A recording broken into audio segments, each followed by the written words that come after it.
কি হিরো আসছে? হিরো? হ্যাঁ, ওই যে প্রজাপতি হিরো।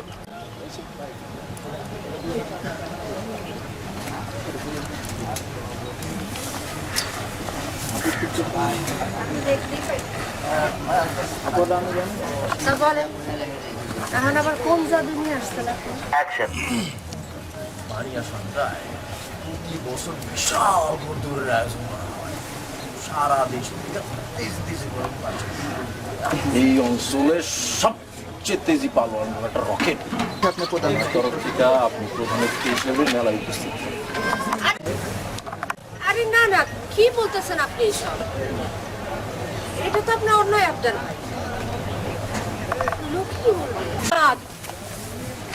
কি বলতেছেন? হায়, এটা আপনার খুব অন্যায় আবদার। আমি অঞ্চলে কদিনের মেহমান পাত্র, আর এত বড় মানুষ ভাই বাপু আমি না। আরে এইভাবে তো একা কোথাও যাওয়ার রেওয়াজ আমাদের নাই। যদি বিউটি সার্কাসের পুরো দল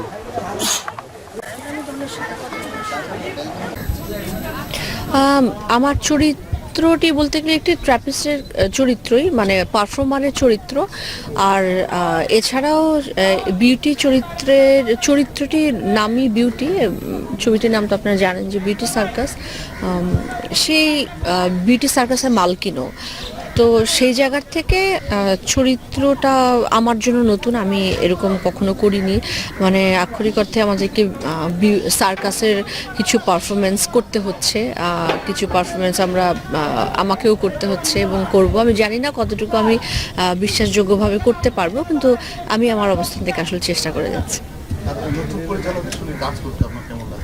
আমার সবসময় নতুন পরিচালকদের সাথে কাজ করতে আসলে বেশি ভালো লাগে, কারণ নতুনদের অনেক বেশি এন্থু থাকে, তারা অনেক বেশি সাহসী হয়। আর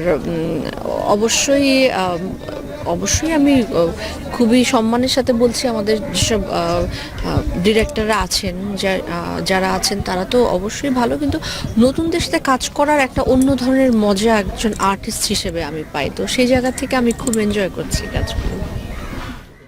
সাবজেক্ট অনুযায়ী তো আসলে সার্কাসটা খুব মানে আমরা যে সাবজেক্টটাকে চুজ করেছেন ডিরেক্টর, এটা খুব আনইউজুয়াল এবং খুবই সময় উপযোগী, কারণ আমরা জানি যে সার্কাস এখন প্রায় বিলুপ্ত প্রায় একটা মানে আর্ট ফর্ম। সেই জায়গা থেকে এটা গভর্নমেন্টের অনুদানের ছবি আমরা জানি, এবং আমার মনে হচ্ছে, আমি আশা করছি যে এটা একটি ভালো ছবি হবে যদি আমাদের ডিরেক্টর একেবারেই প্রথম ছবি। তার প্রতিবন্ধকতা অবশ্যই আছে, কারণ আমাদের এখানে তো ফিল্ম তো আসলে ইন্ডাস্ট্রি হিসেবে খুব একটা দাঁড়ায়নি। সেই জায়গা থেকে আমরা আসলে অনেক প্রতিবন্ধকতার ভেতরে শুটিং করছি, কিন্তু তার বাইরেও এটার যে অ্যারেঞ্জমেন্ট এবং ডিরেক্টর যেভাবে সততার সাথে কাজটা করতে চাচ্ছেন, সেটা আসলে সাধুবাদের যোগ্য। হ্যাঁ, অবশ্যই আমরা এটা যদি আসলে সেটটা ফেলতে পারতাম ঢাকার কাছাকাছি কোনো জায়গায়, আমাদের লজিস্টিক সাপোর্টগুলো আর অনেক ভালো থাকতো, কিন্তু সেটা এখন এই মুহূর্তে সম্ভব হচ্ছে না, কারণ আমাদেরকে বাধ্য হয়ে অনেক দূরে এরকম একটা রিমোট এরিয়াতে এসেই কাজ করতে হচ্ছে, যেখানে হয়তো আসলেই আমাদের সেই অর্থে থাকার ব্যবস্থা অথবা পানির সরবরাহ এখানে কম, ঠান্ডার ভেতরে সবাই কাজ করছে, আছে কিছু নানান প্রতিবন্ধকতা আছে এখানে। তারপরে আমার মনে হচ্ছে যে আমি আশা করছি যে কাজটা ভালো হবে আর কি।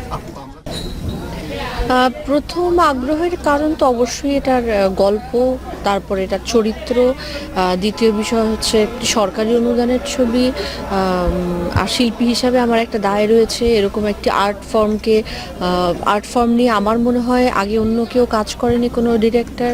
তো সেই জায়গা থেকে আসলে শিল্পী হিসাবে আমার একটা দায়বদ্ধতা আছে। আর সরকারি ছবিগুলোতে আসলে সেই ধরনের ছবিকেই দেয়া হয় সরকারি অনুদান, যেগুলো আসলে আমাদের সমাজে একটা গুরুত্বপূর্ণ ভূমিকা রাখে, বা যেগুলো একটু ক্রিটিক্যাল তৈরি করবার জন্য সাধারণত সবাই সাহস করে তৈরি করবে না, সেই গল্পগুলোকে সরকার অনুদান দেয়। তো সেই জায়গা থেকে আসলে সব শিল্পীরাই সেভাবে আমরা কাজ করছি এখানে।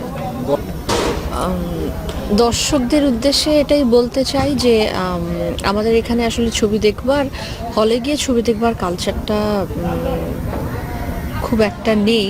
অবশ্যই এর জন্য দায়ী আমরা যারা ছবি বানাই এবং আমাদের সব কর্তৃপক্ষরাই, কারণ আমাদের পর্যাপ্ত হল নেই, পর্যাপ্ত ভালো ছবি অনেকগুলো একসাথে আসে না, যে জন্য দর্শকের আগ্রহের জায়গা আমরা তৈরি করতে পারি না। আমার মনে হচ্ছে ইদানিং সবাই যে চেষ্টাটা করে যাচ্ছে, যে নতুন মেকাররা সবাই যার যার জায়গাতে, এবং আমরাও ভালো ছবির সাথে কাজ করতে চাচ্ছি, ভালো ছবিগুলোকে বা একটু চ্যালেঞ্জিং যে কাজগুলো সেগুলো করতে চাচ্ছি। তো আসলে একটা দর্শকেরও অনেক দায় থাকে একটা ছবি তৈরি হওয়ার পেছনে। শুধু আমরা একটা ভালো ছবি তৈরি করলাম, খুব প্রতিবন্ধকতার ভিতরে অভিনয় করলাম, শুধু তাই নয়, আসলে দর্শক যখন হলে গিয়ে ছবিটা দেখবে তখনই কিন্তু ছবিটার প্রতি একটা জাস্টিস করা হয়। তো আমি এই জন্যই দর্শকদেরকে বলবো অবশ্যই তারা যেন হলে গিয়ে ছবিটা দেখেন এবং সবাইকে ছবিটা দেখবার জন্য মোটিভেট করেন। কেমন কাজ হচ্ছে কি বুঝতে পারতেছেন বিষয়টা?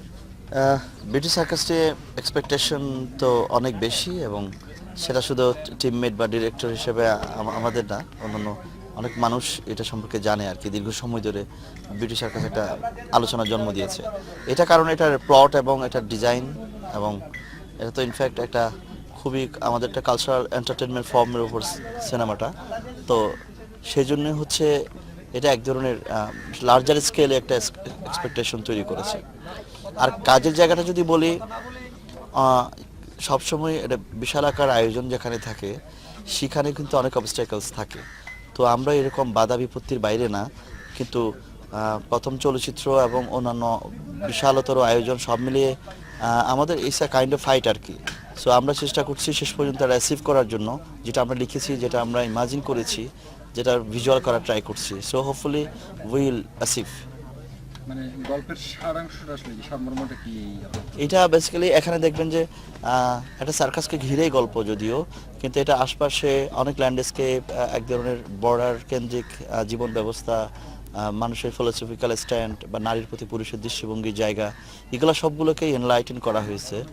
সো আমি যদি বলি যে এটা বিউটি সার্কাস নামে একটা সার্কাসকে ঘিরে, সার্কাসের যে খিলাড়ি প্রধান মালকিন বিউটিকে ঘিরে এই অঞ্চলে তিনটা প্রভাবশালী মানুষের যে প্রেমের সম্পর্ক তৈরি হওয়া, আবার একজনের প্রতিক্রিয়াশীল গোষ্ঠী সেই বিউটি সার্কাসকে অ্যাবলিশ করে দেওয়ার যে পরিকল্পনা, সেটার বিরুদ্ধে গিয়ে বিউটির যে সার্কাসকে নিয়ে এই এন্টারটেনমেন্ট, তার প্রার্থনার জায়গাটাকে নিয়ে যে টিকে থাকার লড়াই, সো এটা ঘিরেই বিউটি সার্কাস আর কি। সার্কাসের মালিকই হচ্ছে বিউটি জয়া হাসান, তো উনি হচ্ছেন সার্কাসের মালকিন, যে প্রধান খিলাড়ি যার আকর্ষণে দূর দূরান্ত থেকে মানুষ ছুটে আসে এবং এক ধরনের খুব তোলপাড় করা ভিড় জমায়।